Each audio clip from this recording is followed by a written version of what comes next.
नमस्कार, मैं हूं श्रद्धा और आप देख रहे हैं सच्ची खबर गांव तक। आज का ताजा ब्रेकिंग न्यूज बुलेटिन। देश दुनिया से हर अहम अपडेट के लिए बने रहिए हमारे साथ। वीडियो में आगे बढ़ने से पहले हमारे चैनल को लाइक और सब्सक्राइब जरूर करें ताकि रोज की महत्वपूर्ण और भरोसेमंद जानकारी आप तक सबसे पहले और सबसे तेज पहुंच सके। अब चलते हैं आज की बड़ी खबरों की तरफ।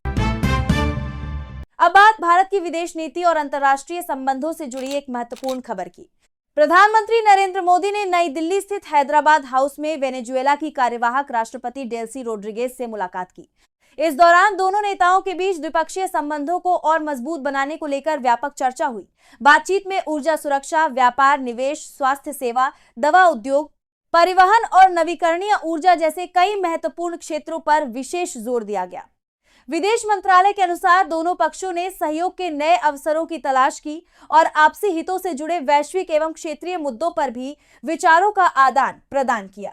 बैठक में भारत और वेनेजुएला के बीच साझेदारी को और गहरा करने तथा ग्लोबल साउथ के देशों के हितों को आगे बढ़ाने की प्रतिबद्धता दोहराई गई। विशेषज्ञों का मानना है कि यह मुलाकात ऊर्जा और व्यापार के क्षेत्र में दोनों देशों के संबंधों को नई मजबूती दे सकती है और भविष्य में सहयोग के नए रास्ते खोल सकती है। अब बात भारत की ऊर्जा सुरक्षा से जुड़ी एक महत्वपूर्ण खबर की।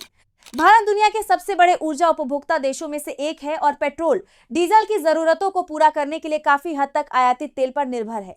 इसी कड़ी में तेल उत्पादक देश वेनेजुएला की कार्यवाहक राष्ट्रपति डेल्सी रोड्रिगेज 5 दिवसीय भारत दौरे पर नई दिल्ली पहुंची है। वेनेजुएला इस समय भारत के लिए कच्चे तेल का एक महत्वपूर्ण स्रोत माना जाता है और स्पॉट ऑयल खरीदारी के मामले में भारत का तीसरा सबसे बड़ा आपूर्तिकर्ता बन चुका है।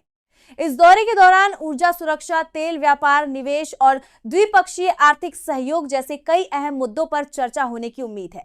विशेषज्ञों का मानना है कि भारत और वेनेजुएला के बीच बढ़ते संबंध भविष्य में ऊर्जा क्षेत्र में नई संभावनाएं पैदा कर सकते हैं और भारत की ऊर्जा जरूरतों को पूरा करने में महत्वपूर्ण भूमिका निभा सकते हैं।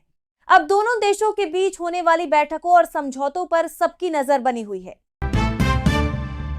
अब बात तमिलनाडु की राजनीति से जुड़ी एक बड़ी खबर की, जिसने राजनीतिक गलियारों में नई चर्चा छेड़ दी है। तमिलनाडु में 18 जून 2026 को राज्यसभा की एकमात्र सीट के लिए उपचुनाव होने जा रहा है। राजनीतिक विश्लेषकों का मानना था कि मुख्यमंत्री सी जोसेफ विजय की पार्टी टीवीके इस सीट पर अपना उम्मीदवार उतारकर आसानी से जीत हासिल कर सकती थी। खास बात यह है कि संसद के किसी भी सदन में अभी तक टीवीके का कोई प्रतिनिधि मौजूद नहीं है, लेकिन सभी अटकलों को पीछे छोड़ते हुए मुख्यमंत्री विजय ने यह सीट अपने सहयोगी दल कांग्रेस के लिए छोड़ने का फैसला किया है। कांग्रेस इस कदम को विजय की राजनीतिक उदारता और गठबंधन धर्म का सम्मान बता रही है। वहीं राजनीतिक विशेषज्ञ इसे एक बड़ी रणनीतिक चाल के रूप में देख रहे हैं। विशेषज्ञों का मानना है कि मुख्यमंत्री विजय भविष्य की राजनीति को ध्यान में रखते हुए अपने सहयोगियों के साथ रिश्तों को और मजबूत करने की कोशिश कर रहे हैं। अब इस फैसले के राजनीतिक प्रभाव और तमिलनाडु की बदलती सियासत पर सभी की नजर बनी हुई है। अब बात देश की राजनीति से जुड़ी उस बयान की जिसने सियासी हलकों में नई बहस छेड़ दी है। कांग्रेस सांसद और लोकसभा में नेता प्रतिपक्ष राहुल गांधी ने एक कार्यक्रम के दौरान केंद्र सरकार को लेकर कई बड़े दावे किए हैं। राहुल गांधी ने कहा कि देश में चीजों को नियंत्रित करने वाला मौजूदा सिस्टम कमजोर पड़ रहा है और उनका अनुमान है कि अगले 1 वर्ष के भीतर राजनीतिक परिस्थितियों में बड़े बदलाव देखने को मिल सकते हैं। उन्होंने यह भी दावा किया कि सरकार के भीतर से ही संस्थागत असंतोष उभर रहा है और आने वाले समय में देश को गंभीर आर्थिक चुनौतियों का सामना करना पड़ सकता है। अपने संबोधन में राहुल गांधी ने यह आशंका भी जताई कि यदि जनता का विरोध बढ़ता है तो राजनीतिक तनाव और गहरा सकता है।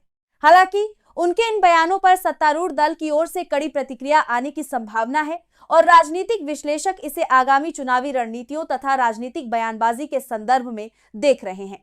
अब राहुल गांधी के इस बयान को लेकर देश की राजनीति में चर्चा तेज हो गई है और सभी की नजर विपक्ष तथा सरकार की अगली प्रतिक्रिया पर बनी हुई है। अब बात पश्चिम एशिया से जुड़ी एक महत्वपूर्ण खबर की, जिस पर भारत सरकार लगातार नजर बनाए हुए है।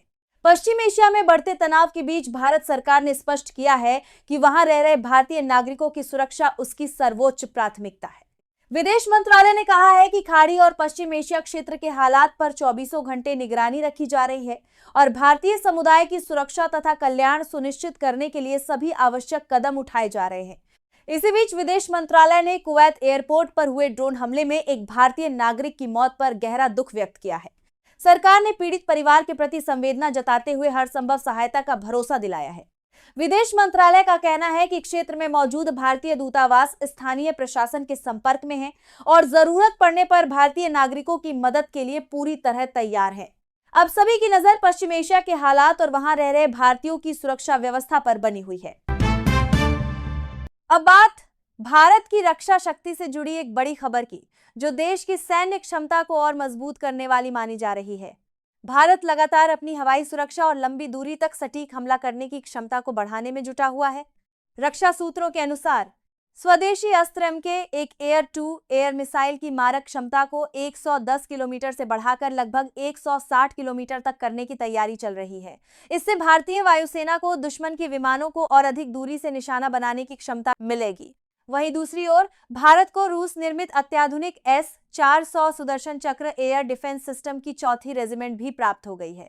S-400 को दुनिया के सबसे उन्नत वायु रक्षा प्रणालियों में से एक माना जाता है, जो दुश्मन के लड़ाकू विमान, ड्रोन और मिसाइलों को लंबी दूरी से ट्रैक और नष्ट करने में सक्षम है। रक्षा विशेषज्ञों का मानना है कि इन दोनों विकासों से भारतीय वायुसेना की ताकत और रणनीतिक बढ़त में महत्वपूर्ण वृद्धि होगी तथा देश की हवाई सुरक्षा पहले से कहीं अधिक मजबूत बनेगी। अब सभी की नजर आने वाले समय में इन रक्षा परियोजनाओं की प्रगति और भारतीय सैन्य क्षमताओं में होने वाले नए विस्तार पर बनी हुई है। अब बात भारत के नागरिक उड्डयन और वायुसेना से जुड़ी एक खास खबर की।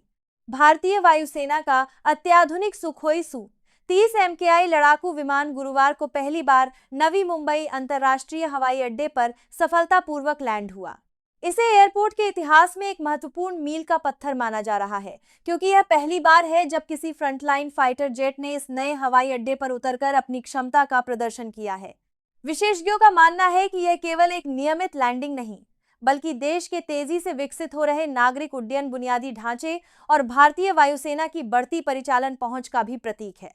इस सफल लैंडिंग ने यह भी दिखाया है कि आवश्यकता पड़ने पर आधुनिक नागरिक हवाई अड्डों का उपयोग रक्षा और आपातकालीन अभियानों के लिए भी किया जा सकता है। नवी मुंबई अंतर्राष्ट्रीय हवाई अड्डा जल्द ही देश के प्रमुख एयर ट्रांसपोर्ट हब के रूप में उभरने जा रहा है और यह उपलब्धि उसकी तैयारियों को नई पहचान देती है। अब बात अंतर्राष्ट्रीय कूटनीति से जुड़ी एक दिलचस्प खबर की, जहां भारत की बढ़ती वैश्विक ताकत चर्चा का विषय बनी हुई है। विशेषज्ञों का मानना है कि पिछले कुछ वर्षों में भारत की आर्थिक और रणनीतिक ताकत में हुई वृद्धि का असर अंतर्राष्ट्रीय संबंधों में भी साफ दिखाई दे रहा है। रिपोर्टों के अनुसार तुर्की अब भारत के साथ अपने संबंधों को बेहतर बनाने की दिशा में अधिक सक्रिय नजर आ रहा है। माना जा रहा है कि व्यापार, निवेश और क्षेत्रीय रणनीतिक हितों को देखते हुए अंकारा नई दिल्ली के साथ संवाद बढ़ाने की कोशिश कर रहा है। तुर्की की ओर से यह भी संकेत दिए गए हैं कि भारत और तुर्की के रिश्तों को व्यापक दृष्टिकोण से देखा जाना चाहिए और दोनों देशों के बीच सहयोग के नए अवसर तलाशे जाने चाहिए।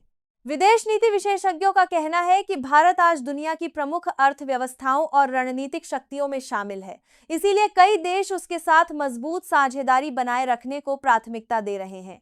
हालांकि भारत और तुर्की के संबंधों की दिशा आने वाले समय में दोनों देशों के कूटनीतिक फैसलों और क्षेत्रीय परिस्थितियों पर निर्भर करेगी। अब सभी की नजर इस बात पर है कि आने वाले महीनों में भारत तुर्की संबंध किस दिशा में आगे बढ़ते हैं। अब बात भारत की रक्षा तैयारियों से जुड़ी एक बड़ी खबर की, जो भविष्य के युद्ध कौशल को नई दिशा दे सकती है। भारतीय सशस्त्र सेनाएं बदलते युद्ध स्वरूप और आधुनिक तकनीकों के अनुरूप खुद को तेजी से तैयार कर रही हैं। इसी दिशा में भारत सरकार अब तक की सबसे बड़ी स्वदेशी ड्रोन खरीद प्रक्रिया पर काम कर रही है। खास बात यह है कि ये सभी ड्रोन भारतीय कंपनियों से खरीदे जाने की योजना है, जिससे आत्मनिर्भर भारत अभियान को भी मजबूती मिलेगी। रक्षा मंत्रालय का मानना है कि आधुनिक युद्धों में ड्रोन तकनीक की भूमिका लगातार बढ़ रही है। हाल के वर्षों में दुनिया के कई संघर्षों ने यह साबित किया है कि निगरानी, खुफिया जानकारी जुटाने और सटीक हमलों में ड्रोन बेहद प्रभावी साबित हो सकते हैं। विशेषज्ञों का कहना है कि इस पहल से भारतीय सेनाओं की निगरानी क्षमता, त्वरित प्रतिक्रिया और रणनीतिक ताकत में बड़ा इजाफा होगा। यह कदम न केवल देश की रक्षा क्षमता को मजबूत करेगा, बल्कि भारतीय रक्षा उद्योग और स्वदेशी तकनीक के विकास को भी नई गति प्रदान करेगा। चीनी अंतरिक्ष यान चांगी 6 ने चंद्रमा के सुदूर हिस्से फार साइड से मिट्टी के नमूने सफलतापूर्वक एकत्र किए। चीन के राष्ट्रीय अंतरिक्ष प्रशासन CNSA ने आज अंतरिक्ष विज्ञान के क्षेत्र में एक बहुत बड़ी कामयाबी का ऐलान किया है। चीन का मानवरहित अंतरिक्ष यान चांगे 6 चंद्रमा के सबसे रहस्यमयी और सुदूर हिस्से साउथ पोल एटकिन बेसिन से चंद्रमा की मिट्टी और चट्टानों के ऐतिहासिक नमूने सैंपल्स एकत्र करने में सफल रहा है। इन नमूनों को एक विशेष कंटेनर में सुरक्षित रख दिया गया है, जो जल्द ही पृथ्वी पर वापसी की यात्रा शुरू करेगा। इस मिशन से सौर मंडल की उत्पत्ति के कई अनसुलझे रहस्य सामने आ सकते हैं।